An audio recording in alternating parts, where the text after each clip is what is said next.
So, welcome back to another wonderful speaker. Today, we are introducing Sarah Dawkins. And Sarah is a holistic healing coach, a keynote speaker, the author of Heal Yourself, a multi-award winning entrepreneur, and previously she was a registered nurse for 20 years.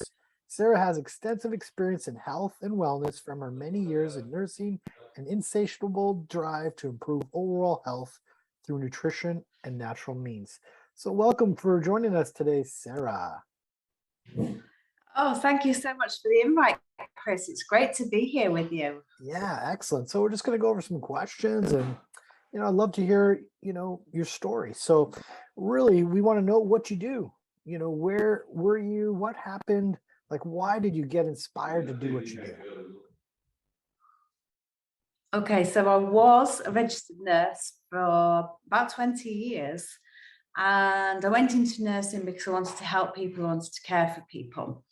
And the first few years were great. And then I started thinking about, well, am I really helping these people? Because we're just fixing a symptom. We're not really curing them. We're either cutting something out, putting something in, giving them medication. So I started looking at more root cause analysis, kind of, if you will, with regards to health. Why have they presented with these symptoms? What's happened in their lives, or what have they done, or what lifestyle has led to the presentation of the symptoms that they have now? As I pursued this, I started having my own health problems, which I started looking at natural self-healing. So as I healed myself, I had underactive thyroid, I'd burnt out my adrenal glands, I had candida infection, I had 2 frozen shoulders, one year, one the next year, hip, back and knee pain, and I ended up with a suicidal depression. And it was that depression that the doctor said, you can't heal this, you need tablets. I'm like, well, I've tried tablets when my son was born, and they didn't do anything for me. I just felt like a zombie. I don't want tablets. He's like, well, how are you going to heal it? I have no idea. Literally, I just don't know. And this was 10, 11 years ago. So I walked out of his office thinking, well, I don't know what I'm going to do, but I know I'm not going to take tablets. And I had dogs at the time, so we went out walking, and I would keep my head down, not look at anybody, because I felt so depressed. And then the day started getting a bit lighter, and I noticed spring was coming, and the sky was blue, and the flowers on the ground, and I started actually coming out of myself. So I started being more, well, I didn't know what it was at the time, but it was being mindful. So I was looking around at the scenery around me, and I started making eye contact with people and being more in the moment in that walking the dog, rather than being inside myself in a big black hole. And as the days and then the weeks and then the months went by, I started feeling much better. So I started then practicing gratitude. And again, I didn't know what I was doing. I'm just like, oh, I'm so thankful that I didn't actually take my life. I'm so thankful that I live in a beautiful place, that we've got scenery all around us. And then I started to think, well, now that I'm feeling a little bit better, I wonder what else I could do. So I started listening to meditations on YouTube. Initially, it was just to be happy within myself. I just wanted to be happy and at peace.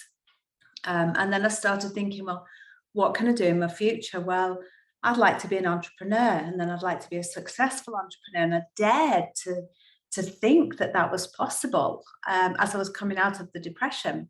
So I started doing these visualizations and guided meditations, and I eventually left nursing and set up my own business. But at the time, it wasn't a holistic health coach. I was just a nurse entrepreneur, because I wasn't sure where my path was going.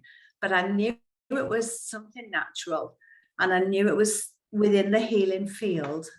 So I started working, did some work for a few different companies, some training, some medical legal work, some DNA sampling work, all using my nursing skills.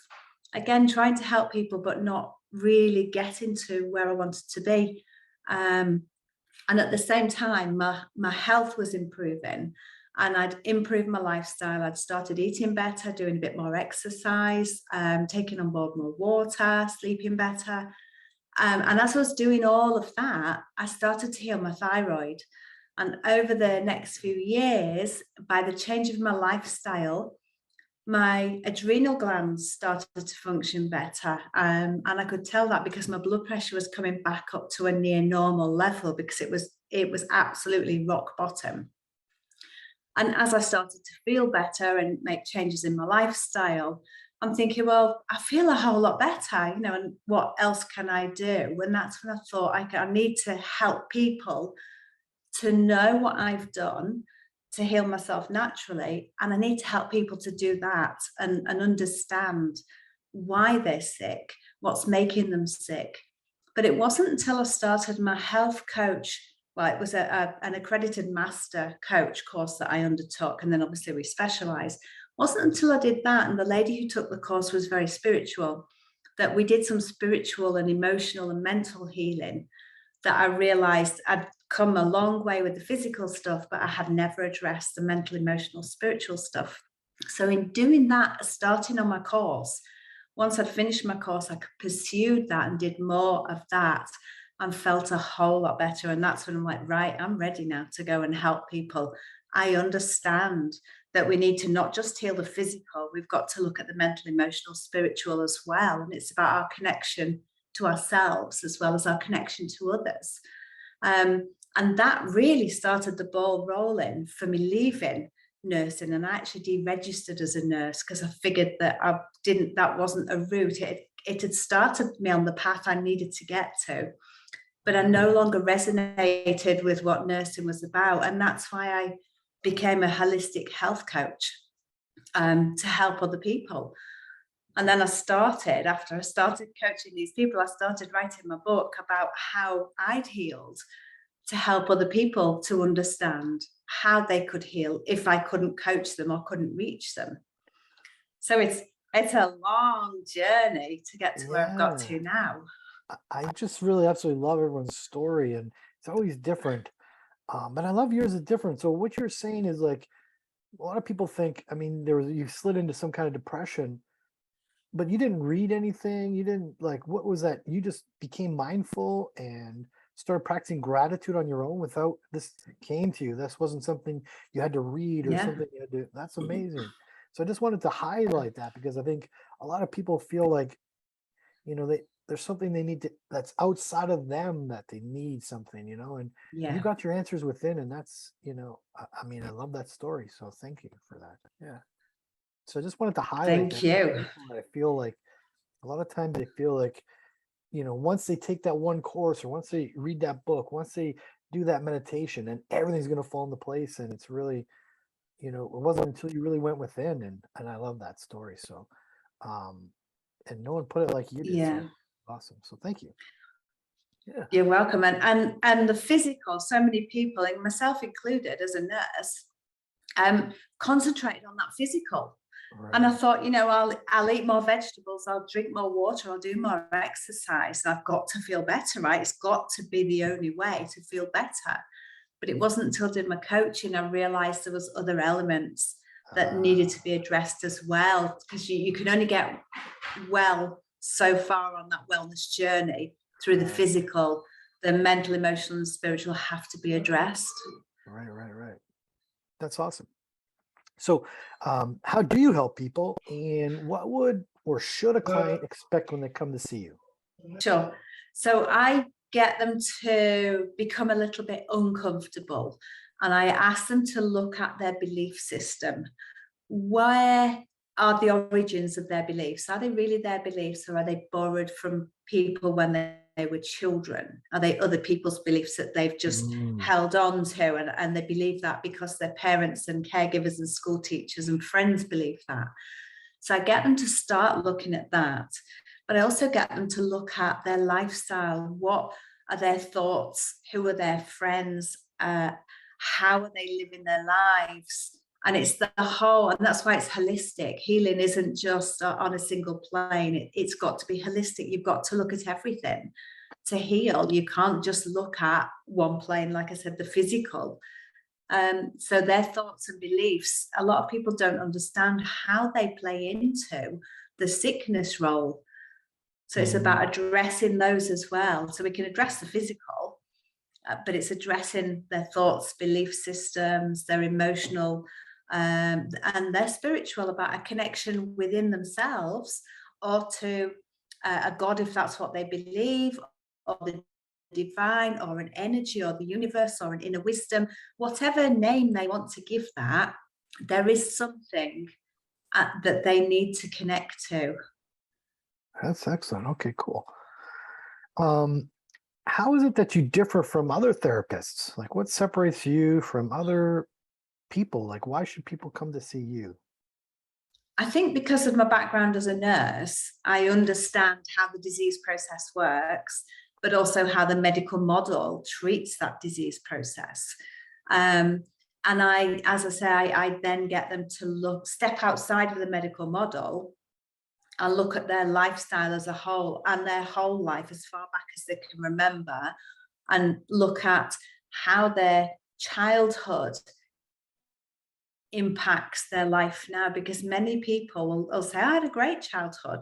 And I've had a client recently said it was absolutely fabulous. At the age of 10, I could do what I want, that I was responsible for my younger siblings. So I'm then looking at, well, so where are your boundaries?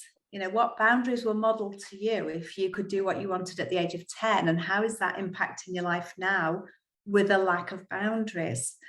And it's everything impacts our life, but we need to become aware of how our younger years color our view of life and our expectations today. Excellent. Okay, great. And so someone comes to see you, a lot of people, want to know how long it's going to take them to feel better. Like, It's a continuum, really, because it's sometimes people can go on their first session, people will go, oh, wow, I get it. Yeah, like I can see how that in my childhood now colors my life view and expectations now. But then other people, I've worked with a lady recently and we had 4 or 5 sessions. And every time she came, she would go, oh, wow, so that and that. Yeah. And then the next time, oh, wow, because she'd find something else. So she had a breakthrough or an aha moment at every session, because she realized how her past is impacting her thinking and her beliefs now. So she was able to change. Other people can come and we can talk through what's going on in their lives, and I can suggest small changes to make, and they can also see where they need to make small changes. So it can be a slower process, and everybody's different. I can't say you're going to be healed on day 1, or I can't say you're going to have a breakthrough on day 1, but I like to try and get people to assess their lives and what's happened in their lives, and look at if that is playing a part in the sickness that they're presenting with now. absolutely. That's the most common. All the people I've interviewed, everyone wants that quick fix, but it didn't happen overnight. This is, No. You're talking from your childhood. So that could be, 20 years ago, 30 years ago, 40 years ago, 50 years ago, and you want to go away and, one session, it's really realistic. So, that's 50 years of baggage you've been carrying around since that childhood. And yeah, to expect it to go away, So yeah, that's awesome. All right, our next question. What would you say is your greatest success story with a client? And what did you learn from that experience? I think the lady that I've worked with recently, who came to me with an emotional breakdown. So she was nothing physical. She wasn't physically unhealthy, but emotionally she was in a really bad place. And that spilled out into her whole life, into her family. She was in tears all the time. She thought she was a burden to her family. Everything she did, she saw as a negative impact on her family. And this is the lady that I was just saying now about the aha moments.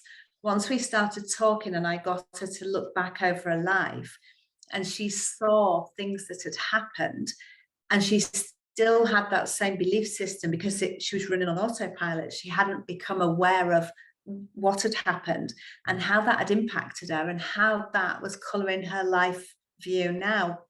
So as I say, every session she had an aha moment and understood a bit more of how her past was colouring her present. And in changing her belief system and the way she looked at life and the way she viewed herself, she understood that she wasn't the burden. She was just carrying a lot of emotional baggage. And as she offloaded that with every session. And for me, to bring somebody who comes in tears, and literally the whole session is in tears. I mean, tears are great, they're healing, but to suddenly see her start to smile. And on our last session, she's like, wow, I never realized all that was pulling me down. Wow. And her whole life view changed. Wow, that's amazing. I love those stories. And I guess the opposite side of it, some people don't want to get better, they don't get better. So what would be one of those challenging moments you had? I don't look at a failure as something that's bad, but it's an opportunity to learn. So what did you learn from that experience? So fairly recently, I have had a gentleman came to me from Canada, and I was coaching him over the internet on video from Canada. And he had a cancer diagnosis.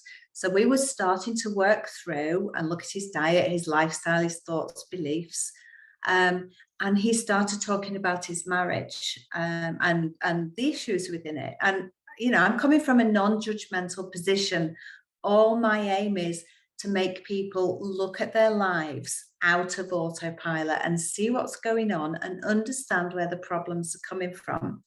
So as we were talking through, and he was realizing his beliefs about what he thought it should be like were unrealistic, and that actually the problems weren't really as big as he thought they were, and B, some of them weren't even problems. He just made them into problems.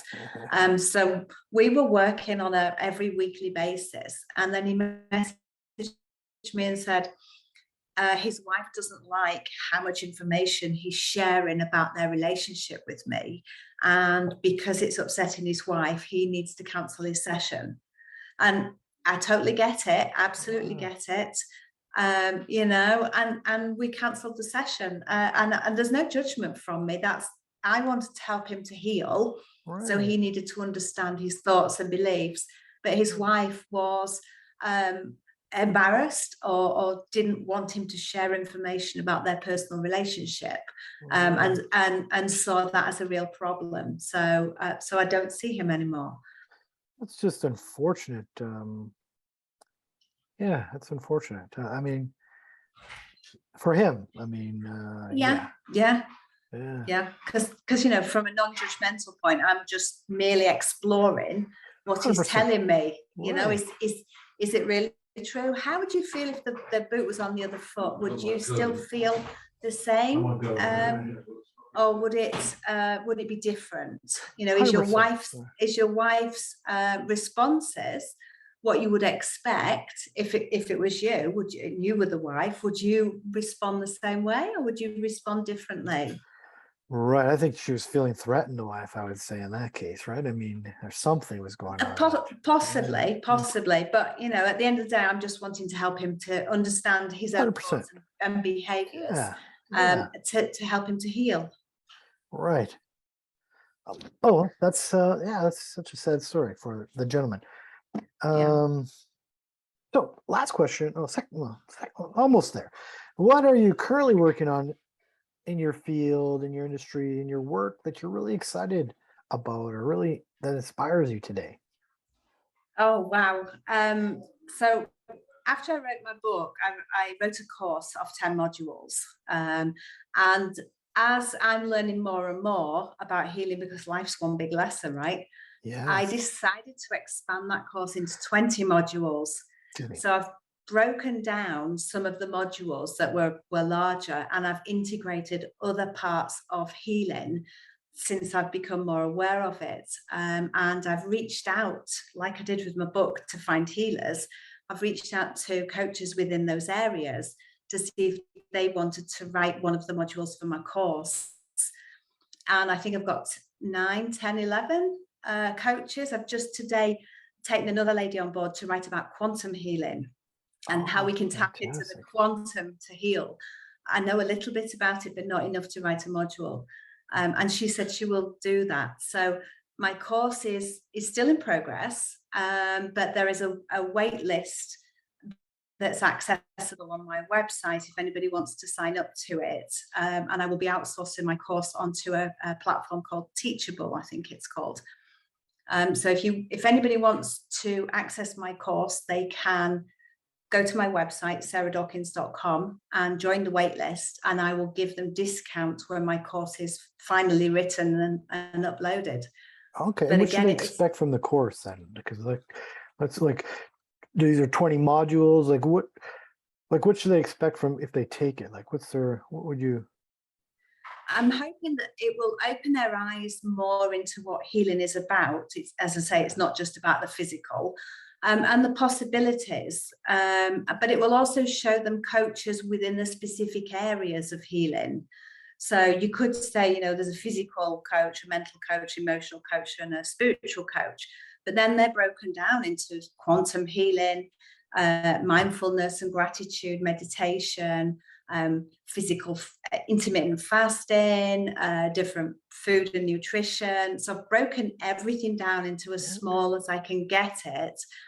And this is like sorry, go. No, it's okay. I was just saying, so would it be like an introductory? Because it seems like now you have so many different layers that people can see what, like, hey, I like more of the physical, and they have all these different options.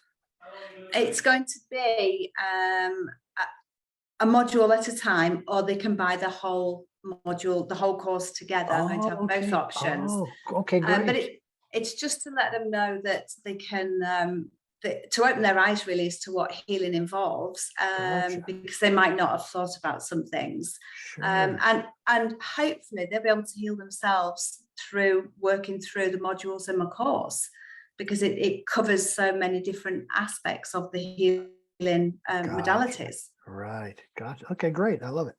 Awesome. And so what this question is really about, thinking about back in time. So, you've been through what you've been through. What are some 3 things that like 3 pieces of advice that you kind of learned that you would give yourself had you known what you know before? I'd tell myself to believe in myself. You can do it. Yes. Stop doubting yourself. You can do it. Number 2, stop seeking external validation. You've got the answers inside. You don't need to keep looking outside. And just do it. Just do it. You will never, ever be truly ready for anything. Just do it and learn as you go. Right. I love it. Action. Yeah. That's where people a lot of times stop, even myself. We're all probably at some point think like, whatever their fear, whatever's holding us back, some kind of resistance. Yeah. I love it. Yeah. Those are some great tips. And lastly, how can people support you? Maybe your website. You mentioned your course, which we talked about. So what other ways can we support you? If you reach out to me through my website, sarah.dawkins.com, my course is on there, my book's on there, plus all my social media links are on there, and my email address. So look out for me, www.sarah.dawkins.com, and everything you need to know about me is on there. And you can contact me on any of the social media platforms, my email, through my website, and through subscribe button. Perfect. And we'll leave all that in the captions below, of course. And I want to thank you again, Sarah, for joining us today. And it was wonderful. Thank you so much. Thank you, Chris. It's been a pleasure. Yeah.